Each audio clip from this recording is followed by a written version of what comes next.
हमारी पाक फ़ौज के ख़िलाफ़ शहबाज गिल ने ज़ुबान इस्तेमाल की है तो उसको सज़ा होनी चाहिए। अगर शहबाज गिल को सज़ा हो रही है तो इनको भी सज़ा होनी चाहिए। वीडियो में देखें और ये देख लें कि ये जो बड़े बड़े नाम आज फिर रहे हैं जो हमें कह रहे हैं गद्दार है, उन्होंने क्या कहा। तो हमारे किरदार कशी करना छोड़ दो। अगर हमने आपकी शुरू की तो पता नहीं पाकिस्तान बनने से आज तक कितने जनरलों की शुरू हो जाएगी।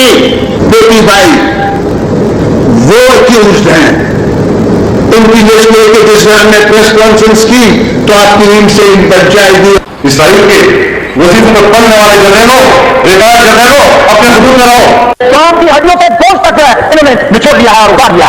अभिनंदन की क्या बात करते हैं। चीफ ऑफ आर्मी साहब तशरीफ लाए, पैर कांप रहे थे, पसीने माथे पे थे, इसको वापस जाने दें। चूंकि 9 बजे रात को हिंदुस्तान पाकिस्तान पे अटैक कर रहा है, वो कोई हिंदुस्तान में अटैक नहीं करना था, कुछ नहीं होना था, सिर्फ घुटने टेक के